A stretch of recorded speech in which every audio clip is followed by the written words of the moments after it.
Alcalde, revisemos este titular. Mira, dice, ¿por qué el gobierno ordenó no informar transferencias a privados? Esto aparece en el diario La Segunda. Sí, lo que pasa es que al igual que los cuestionamientos a propósito de la decisión de la Dirección de Presupuesto, ahora tenemos otra institución del aparato público, que es el Consejo de Auditoría, claro, dependiente de la Secretaría General de Gobierno, en la cual se tomó una decisión que también ha sido cuestionada y que tiene que ver con que finalmente se dejara de informar justamente traspasos a terceros por parte de distintos estamentos. Es decir, que al Consejo de Auditoría, en cierto minuto, le dejaran de informar este tipo de información. Pero ¿por qué el cuestionamiento en particular, sobre todo? Porque en el momento en que se toma esta decisión, mediados del año pasado, quien era el ministro de la época de la cartera de las Express era Giorgio Jackson. Y de ahí nace nuevamente esta dificultad, y por eso en la foto de La Segunda está el anterior ministro y ahora Álvaro Elizalde, que es el actual ministro, alcalde Carter. ¿Cómo ve esta información usted? Es difícil canalizar o centralizar todas las críticas en una sola persona. Giorgio Jackson probablemente es un buen hijo, un buen padre, un buen amigo, pero todo llega a él. Todo necesariamente llega a él. Javier Martínez, de confianza. El Consejo para la Auditoría dependía de él. Revolución Democrática entera depende de él. Y ¿sabes qué? Esto probablemente no se conoce tanto. Hace 2 años atrás vino Íñigo Errejón, el gran ideólogo de Podemos en España. ¿Y qué le dijo a Revolución Democrática? Chiquillos, cuando perdamos las elecciones, porque las vamos a perder en algún minuto, tenemos que sobrevivir fuera del poder. Y para poder esto tenemos que tener una estructura económica para financiar nuestra estructura de poder. La sociedad civil, lo que ellos llaman las organizaciones civiles. Y lo que han hecho a través de esta fundación es construir un poder paralelo. Eso es lo que dice Erika Edo. Eso es lo que está diciendo. En el fondo, el financiamiento de la política les va a permitir a este partido, si el día de mañana pierden, sobrevivir en esta estructura paralela.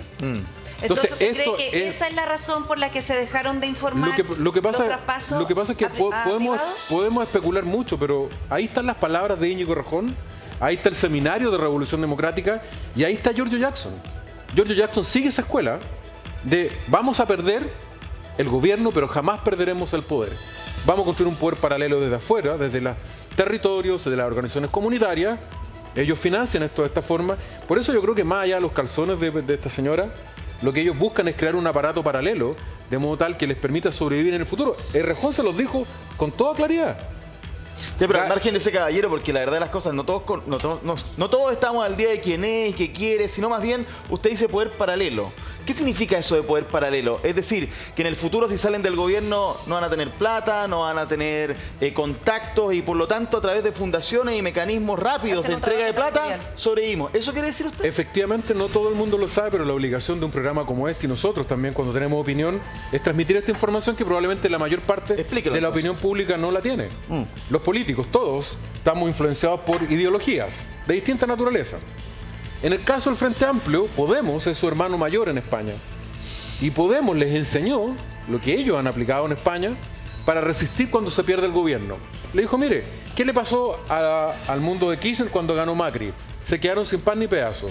Que no le están los videos, está ahí. Que en Chile no les ocurra lo mismo.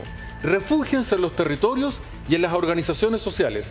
¿Y qué hizo Giorgio? Como buen estudiante que es, anotó y aplicó desde el Mideso, o hoy día desde el Mideso, antes desde las Express, una estructura a través de la cual se financian organizaciones territoriales que no son estrictamente partidos políticos. Sin rendición de cuentas. ¿Eso? Sin rendición de cuentas, porque además lo que ha ocurrido es grotesco, es evidentemente grotesco. 250 millones para... El alcalde es que porque usted está metiendo todo en el mismo saco, porque lo de la gobernación del Biobío, ese gobernador o lo que haya pasado allí no es RD ni Frente Amplista. Lo que pasa en la región de los lagos con el gobernador Vallespín tampoco, y menciono esa gobernación porque es la que tiene más plata cuestionada, tampoco es RD ni Frente Amplista. Evidentemente, cuando se genera una estructura para poder generar a su vez este financiamiento de estas organizaciones, hay varios que aprovechan. Lo que ocurre en los lagos, y lo ha denunciado el senador de la zona en forma brutal, un senador socialista. A todas luces cree que es totalmente regular. La página de la auditoría interna del gobierno, .gov.cl, está caído. Debe ser culpa de Giorgio Jackson también. Oye, yo tengo una preocupación, pero yo no sé por qué esta fijación, yo no sé si fueron al futuro, regresaron, y en el futuro Giorgio Jackson es presidente mundial, porque de verdad que hay una fijación brutal. Yo no le tengo especial simpatía a Giorgio Jackson, pero me parece que se dejara de informar o de que se solicitó no reportar, porque mire, en el sentido común y solo la experiencia, alcalde, déjeme terminar, mire, la experiencia dice, cuando hay alguna modificación para hacer mejor la pega, ¿qué se pide? Más informe, más requisitos, más información o más fiscalización. Y resulta que lo que se está pidiendo es no reportar cuentas corrientes, transferencias, sumarios, conflictos de interés, cuentas por cobrar, cuentas por pagar. Y resulta que estamos hablando de mucha plata. ¿A usted no le pareció raro que se dejara o se pidiera no reportar esto? Pero Priscila, no sé si recuerdas que los gobiernos regionales han avanzado mucho en tener autoridades electas por primera vez en la historia, buscando autonomía, buscando ellos mismos decidir y tomar decisiones. La Contraloría sigue exigiendo información, pero hoy día a nivel central todo tiene que pasar por la aprobación, por la visación de DIPRES. A veces un servicio público tiene que contratar a alguien y tiene que esperar 3 meses que la DIPRES le autorice para poder contratar. Y ese periodo quedó ese cargo vacante. Entonces como que bajamos los niveles para tener tanta burocracia, para facilitar todo, pero ¿usted no cree que cometimos un grave error con esto? Es que yo creo que corruptos, insisto, corruptos hay en todos los gobiernos y en todos lados. No, es que esto no buscaba abrir la puerta. Pónganse un segundo en la DIPRES, que lo que ellos ven números, gasto, y se da cuenta que tenemos problemas porque no se están gastando la plata los gobiernos regionales y los gobernadores. Lo más probable que le han dicho es que ustedes nos piden 1000 papeles para hacer cualquier cosa y no lo podemos hacer. Aquí hay algo raro. ¿Sabe qué es y el nivel central, el nivel central les dice, ya, ¿qué necesitan para poder gastar la plata, verdad? Bueno, necesitamos no tener que estar enviando todos los días, todo el día. Efectivamente, para aprobar muchas partidas de plata, los gobernadores tenían que viajar a Santiago. Y ese era un problema. Y ahí usted dice, eliminemos cierta burocracia. Pero la PRI tiene razón en una cosa. Perdón, este consejo del que estamos hablando supuestamente es un órgano colegiado. Al presidente de la República todavía le falta nombrar 3 miembros. Un órgano colegiado, me refiero, entre varios deciden. Y según lo que se nos ha dicho, solamente una persona, Daniela Caldana, si es que no lo pronuncio mal, es la persona que tomó esta decisión que, insisto, vinculada al ministro Jackson por orden jerárquico. Entonces, ahí es donde uno se pierde en esto. Sí, porque eso me parece, cambio es raro. ¿No le pareció raro? ¿El cambio? ¿Le pareció? Sí, era conveniente. Esto pasa por una decisión del legislador. Es que no olvidemos que esto... Pero si uno entiende que hay personas que están haciendo la ley de presupuesto, pueden tener la mejor intención, pero hay que entender que, como dice usted, en todas partes hay corruptos. Y les abrimos la puerta para que todo fuera más fácil. Insisto, ninguno de estos escándalos, no es Polici, no es la segunda, no es la 10ª región, son gracias a esto. Insisto, no hay ningún escándalo vinculado a esta decisión. Son todos previos, cuando sí estaban obligados a informar. ¿Por qué previos? ¿Lo dice por la fecha? Todos los gastos no son 2023. Pero todos estos casos el ministro Montes cuando dice que esto podría haber ayudado. Así es, pues, así es que se equivoca. Yo le tengo un cariño enorme al ministro Montes, pero en esta se equivocó. A ver, porque el caso Polici, el caso de Antofagasta, son todos previos a esta decisión. Ya, pero mire, alcalde, veamos la declaración del ministro Montes y aquí lo comentamos para que usted nos explique. Ayúdame tú, Francesco. Lo tenemos acá. Ministro de Vivienda sobre decisión de Consejo de Auditoría. Insisto, estamos hablando de esta repartición en este minuto. Podría haberse sabido más tempranamente todo, dice el ministro Montes. Esto el día sábado. Yo no soy experto en la materia, pero todo lo que veo de expertos es que efectivamente hubiera dado luces más anticipadas de los riesgos que se estaban corriendo. Efectivamente, esto lo plantea el ministro Montes. Esto fue 10 para las 12 del día. Y después es importante el horario. Exactamente. Después se precisa a través de un comunicado lo siguiente. En el mismo día. Tenemos la siguiente declaración. A ver, habiendo recabado toda la información, quiero señalar que por muy agregada, o sea, es decir, que la información cuando se hubiese llegado no a este consejo, no habrían permitido determinar potenciales irregularidades específicas del caso Convenios. Me refería en términos generales al rol que considero debe cumplir. Bueno. No, pues sí, era cosa de contrastar cuándo se habían gastado más las plata y desde cuándo tenía efecto. ¿Qué me preocupa a mí? Que hoy día existan transferencias a otras fundaciones de amigos, de compadres, de militantes, lo que sea, sin la experticia, sin un proceso público debido, entregando cientos de millones de pesos, que gracias a esto, no lo vamos a saber. Mire, ¿sabe lo que pasa? Es que si uno mira y dice la decisión de la DIPRES y uno dice, bueno, tiene sentido. O sea, necesitamos que los gobiernos regionales gasten la plata en los ciudadanos, para eso está la plata. Sí, me cuadra, fíjese. Uno tendería a pensar que es una forma de agilizar las cosas para que haya gasto en la ciudadanía, ¿cierto? Perfecto. Pero resulta que aquí me dice que la Contraloría me dice que 29 convenios tienen vicios de legalidad. Vicio de legalidad es un eufemismo para no decir que tienen alguna ilegalidad. En 11 regiones, generalmente asociados a pololos, parejas, amigos, amigotes, ex, jefes de gabinete, no sé. Además, se le suma que la SECPRES dice, ¿no es cierto?, que no informen traspasos a tercero y pónganle una X para que no nos rechace el computador. Y el tema de la DIPRES. Entonces, como que uno dice, como que... Además que aquí, hay actos que son indubitados, hay datos que son indubitados. Probablemente Mauro tiene razón en parte. Pero el 9 de agosto del año pasado hubo una decisión del gobierno de flexibilizarle la mano a los gobiernos regionales para que a través de las glosas pudieran entregar estos recursos a nuevas organizaciones. Llevaban 4 o 5 meses en el gobierno y decidieron abrirlo. Yo creo que es complejo, y esto con todo el afecto que nos tenemos con Mauro, una cosa es ser parte de una coalición y otra cosa es terminar defendiendo lo indefendible. Cuando a la derecha se le sorprendió en el tema del financiamiento ilegal, a través de boletas de honorarios, la derecha se demoró mucho tiempo en reconocer que era algo absolutamente regular y reñido con la ley. Se hizo un aprendizaje y eso ya no se puede volver a hacer. Hoy día el gobierno insiste en tratar de defender lo indefendible, decir que esto es una casualidad. Esto no es una casualidad. Estamos hablando de 15.000 millones a lo menos. A lo menos. Y lo dramático es que esto está en el corazón del Palacio de la Moneda. El presidente tiene en el segundo piso, frente a su oficina, la gente que tomó estas decisiones. Entonces, el primer mandatario tiene una definición importante que hacer en esto.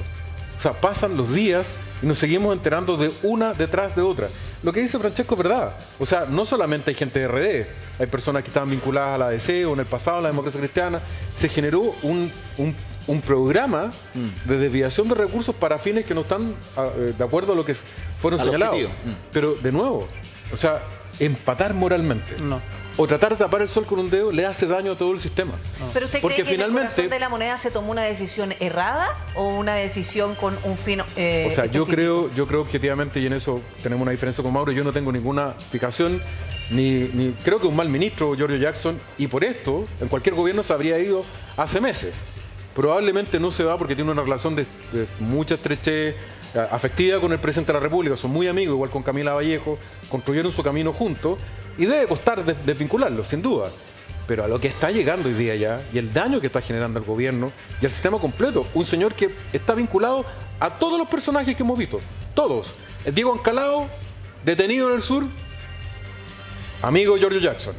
Daniel Andrade, cuestionado, amigo Giorgio Jackson. La señora Martínez, jefa de asesora del señor Jackson.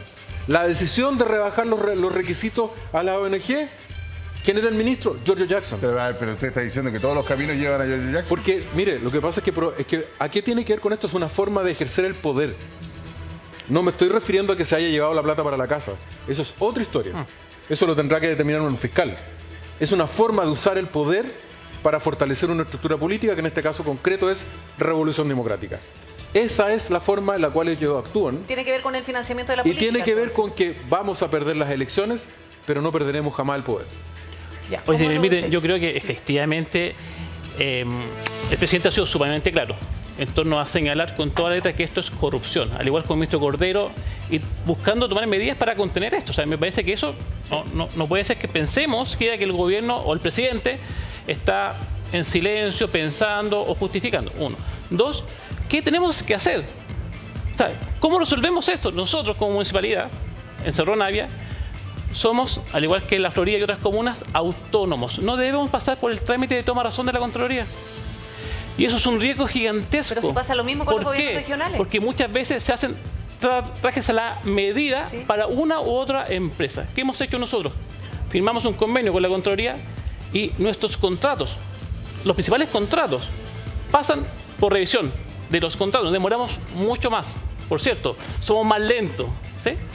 Pero logramos tener funcionarios de la Contraloría diciendo no, esto está mal, esto está mal, esto está bien, esto está mal, y teniendo bases, contratos y adjudicaciones revisadas por la Contraloría. ¿Eso qué me ayuda? A evitar corrupción. Y esto no todas las comunas lo tienen. Acabamos de eliminar una corporación Ustedes saben los escándalos de corrupción que hay en las corporaciones. Sí, claro. El tema de educación, San Bernardo hace poco los profesores dejaron la escoba, ¿sí? De mi sector. Porque ahí se usan mal las platas, se traspasan, no pagan las cotizaciones, es terrible. Acabamos de ser la primera comuna en Chile en disolver una corporación. Alcalde, para evitar estos espacios grises, claro, donde la corrupción campea. Pero los municipios o los alcaldes no están obligados a hacer eso. En su caso usted lo hace. Y probablemente también aquí en los gobiernos regionales, como no están obligados a hacerlo, no hacen esa pega nomás, porque la ley no los obliga. Y es ahí donde nosotros cometemos un grave error. Por cierto, porque el jefe de servicio, siempre los alcaldes, gobernadores, seremi, tienen que estar pensando que es posible que exista corrupción en sus espacios y por tanto tomar acciones preventivas para tratar de disminuirlo. O sea, es muy difícil eliminar la corrupción 100%, alcalde, pero hay que tomar acciones rápidas y preventivas. Alcalde, yo cuando le pregunté al alcalde Carter, o le dije que pareciera que todos los caminos llevan a Giorgio Jackson, usted me hizo así. ¿Eso qué quiere decir? ¿Que usted piensa lo mismo? ¿Todos los caminos llevan a Giorgio Jackson? ¿O es que una tesis muy avanzada la del alcalde Carter? Es que de verdad yo percibo una cierta fijación con Giorgio Jackson. Porque si fuese tan mal ministro, la oposición no debiese dejarlo ahí, si es tan malo, efectivamente. Pero no se está cuestionando su calidad como ministro.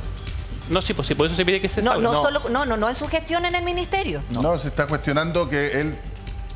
¿Cómo es un ideólogo de todo lo que está pasando. Ya, pero perfectamente podría salir de ministro, irse al segundo piso y seguir ayudando, monitoreando. Más invisible. Sí, pues entonces, de verdad, yo no puedo creer que solo Giorgio Jackson sea el padre de todo, que esté en todas partes. O sea, de verdad, me cuesta creerlo. Es posible que tenga un rol muy importante, una cercanía especial con el presidente, etcétera, etcétera. Pero que todo, o sea, falta que aparezca vinculado a Polisi nomás. ¿Verdad? Oye, pero, es como que todo cruza con Giorgio Jackson. Mauro, una pregunta.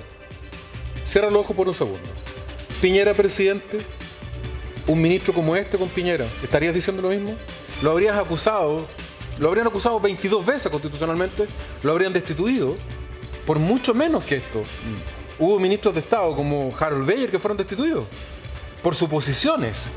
Al ministro de Educación de Piñera, a Raúl Figueroa, lo acusaron por haber pensado algo distinto. Acá, en cambio... Por querer volver a clase. Acá, por haber querido volver a clase, lo querían destituir. Y ustedes lo que piden es que... Pero la responsabilidad política, Mauro. Esto es responsabilidad política. Yo no tengo ningún antecedente, hasta que un fiscal diga lo contrario, si es que hay dinero en el bolsillo de alguna persona. Eso lo dice un fiscal. Pero la responsabilidad política por el mal manejo, el escándalo, la torpeza, la sinvergüenzura como se ha hecho esto, es de Giorgio Jackson. Pero le quiero hacer una pregunta, alcalde, y tiene razón aquí también el alcalde Tamayo, porque resulta que podría salir del gabinete de Giorgio Jackson y seguramente va a estar en un puesto cercano al presidente, más invisible. ¿O usted cree que se va a ir a buscar pega a alguna empresa? Bueno, pero es que finalmente, la pregunta que tú me estás haciendo lleva al presidente de la República. El presidente de la República debe tener un código ético, que yo no tengo por qué poner en tela de juicio, de que si es coherente con todo lo que nos ha dicho, es que si sale del ministerio, no se puede quedar ni en una embajada. ¿Usted lo cree así? Pero igual es lo que él ha dicho, no se ha cumplido. Pero es que de nuevo, ¿sabes qué? Mira, y en esto el gran aprendizaje que hemos vivido en los últimos 4 años. Cuando casi voltearon a Piñera. Estuvieron a punto de voltearlo, lo acusaron constitucionalmente 2 veces. Yo jamás firmaría una acusación constitucional y la apoyaría contra un presidente democrático como Gabriel Boric. Es el presidente por 4 años. ¿Lo eligieron los chilenos? Lo eligieron los chilenos y no es el momento de andar pidiendo renuncia. Pero sí de pedirle coherencia ética respecto a lo que dice. El presidente ha dicho ciertas cosas y en la realidad no termina cumpliendo. Se dijo, no se van a repetir los cargos. Larga lista de gente repetida y apitutada. Embajadores esperando durante meses que los nombren en Brasil y ahí están sus amigos. Siempre en esta hipótesis que tiene generalmente la oposición de que todos los caminos llevan a Jackson, es algo que es puro supuesto. Porque se supone, porque la cercanía, ok. Pero hay algo que sí ya se nos ha ido olvidando porque aparece todos los días un nuevo antecedente, un nuevo caso convenio, una nueva cuestión, que ahora Encalado está en prisión preventiva, bueno. Pero acá se robaron 23 computadores del Ministerio de Desarrollo Social y una caja fuerte que apareció sin los documentos, apareció todo, de una persona que habría sido contratada en la cárcel para hacer este engaño. No se tiene idea de dónde están los 3 que se llevaron la caja fuerte. el ministro supo del robo, igualmente viajó a Concepción. Entonces, yo creo que no podemos perder la capacidad de asombro respecto de estos temas que están pasando y que han pasado también en torno de George Jackson. Tendrá mala suerte, no tengo idea. Pero el asunto es que hoy día, tanto el ministro Montes como el ministro Jackson, si hacen una conferencia de prensa, no le preguntan ni de vivienda ni de desarrollo social. ¿De qué le preguntan? Caso convenios. De los computadores. Entonces, es bueno para el presidente mantener personajes en el gabinete que hacen ruido por otras cosas y no por vivienda y no por... Con todo respeto, yo se lo pregunto a usted, alcalde Tamayo. Mira. Y no también de desarrollo social, sino que si Giorgio Jackson hace una conferencia de prensa, nadie le va a preguntar por desarrollo social. Sí, mira, varias cosas. Primero, el ministro de Vivienda, Carlos Montes, es un muy buen ministro. No me cabe ninguna duda si fue senador, diputado. Solo un detalle. Es que se desvía la atención. Mantuvo hasta que se acabó su periodo de alta dirección pública a Juana Nasal como directora del Servio. Yo creo que ha sido la mejor directora, como decía el ministro Marcel, de la directora de IPRES, ha sido la mejor directora del Servio metropolitano que ha tenido el país en su historia. Pero venía con el gobierno anterior. ¿Pero qué hace Carlos Montes? Le pide que por favor se quede, porque era buena para la pega hasta que se acabó su ADP. Perfecto. Entonces, o sea, una persona de esa sensatez, no una persona que venga con la chica buscando hacer negocios. Y además con un plan súper ambicioso en materia habitacional. Entonces, esto ha sido una tragedia, evidentemente. Una tragedia porque estoy seguro que no, de verdad, no estuve ahí, pero que no estaba soplándole al oído al Ceremi de Antofagasta para decirle, oye, llámate a una fundación de un compadre tuyo para poder traspasarle plata. Pero lo tendrá que investigarse y esclarecerse. Pero el ministro Carlos Montes ha sido un gran ministro. En torno al ministro Jackson, yo en lo personal considero que está la distracción de atención que le origina al país, al propio presidente, que si yo estoy en sus zapatos, solito, sin que me pidan la renuncia, daría un paso al costado. ¿Por qué cree que no lo hace?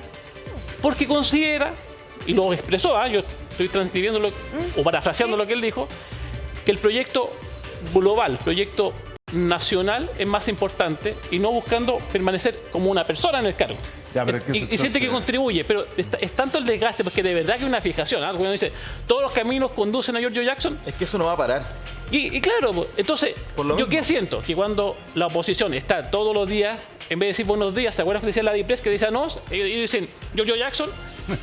Que alcalde, finalmente no es solo la oposición. Lo importante... No es solo la oposición. Es cierto, no solo la oposición. Que lo importante... enfrentar la pobreza, los temas de seguridad, tantos temas que tenemos que resolver como país, no lo estamos abordando por Giorgio Jackson. Entonces yo creo que efectivamente ahí tenemos un problema, pero será el presidente o el mismo quien decida qué va a pasar con él. Bueno, oye, nosotros queremos contarle también a ustedes de que en un ratito más vamos a conversar con el gobernador regional del Biobío. Está comprometida esa entrevista con él. Tenemos muchas dudas respecto a este tema y él nos puede aclarar, porque el caso Polizzi se ha transformado con democracia viva, quizás por decirlo, por ponerle un nombre como en los casos emblemáticos, digamos, más llamativos al menos, y sobre todo este caso que nos ha llamado mucho la atención por lo burdo. ¿Qué le pasa a usted con este caso, alcalde Carter? Que finalmente la ciudadanía ya tomó opinión. Por eso yo entiendo que hay una lealtad con la coalición a la cual tú perteneces, Mauro, yo no tengo ninguna objeción en eso, pero la opinión pública ya tiene una opinión formada. Los chilenos son lo suficientemente inteligentes como para que alguien le diga que esto es un malentendido, que esto fue un accidente, que esto ocurrió por casualidad en distintos lugares al mismo tiempo. Este es un modus operandi de financiamiento de la política. Yo creo que el diputado Evo lo ha dicho claramente en una forma lo suficientemente clara. Y para las personas en concreto, mira, cuando nosotros demolimos las casas narcos, todo el mundo a la izquierda salió a decir que yo me creía Bukele. ¿Te acuerdas o no? Y yo le decía, yo no puedo estar más lejos de Bukele, no me he visto como Bukele, no hablo como Bukele, no tengo ninguna sintonía con Bukele. Pero les decía, si no resolvemos el tema de la seguridad, va a venir un liderazgo autoritario que le va a ofrecer a la gente seguridad a cambio de libertad. Sí. Cuando pasan este tipo de cosas, se están alimentando liderazgos autoritarios que van a decir, pero ¿para qué quieren democracia? ¿Para que gente compre calzones? ¿Para que usted no tenga una plaza? ¿Para que usted no tenga juego? Entonces, por eso es brutal lo que está ocurriendo hoy día. La destrucción del valor democrático en sí mismo, de este tipo de cosas es tremendo. Y en eso es fundamental que la oposición sea responsable en fiscalizar, pero también el gobierno en dejar de justificar o de sacarle la vuelta al tema, porque al final, ¿sabes hacia dónde caminamos? A lo que los argentinos dicen, que se vayan todos. Claro. Y cuando se van todos, llega uno solo. No se va nadie. El que se queda para siempre. No se fue nadie en todo caso en Argentina. Oye, si van a estar con el gobernador, ¿le pueden hacer una pregunta? ¿Qué le preguntaría a usted? Los municipios tenemos una función privativa, es decir, solo la pueden hacer los municipios. Y una de ellas es el aseo y ornato, las áreas verdes. Entonces, ¿cómo a través de esta fundación va a mantener áreas verdes, que es una función que solo puede hacer la municipalidad de Concepción? Contratados para eso. Entonces, ¿cómo? No puede llegar ninguna fundación, ninguna empresa a intervenir en un espacio público, un área verde, sin permiso del municipio. Entonces, ¿cómo ocurre eso? Sí. Oye, es un tema que también lo abordamos la semana pasada, pero es importante conversarlo ahora con las 10 de la mañana con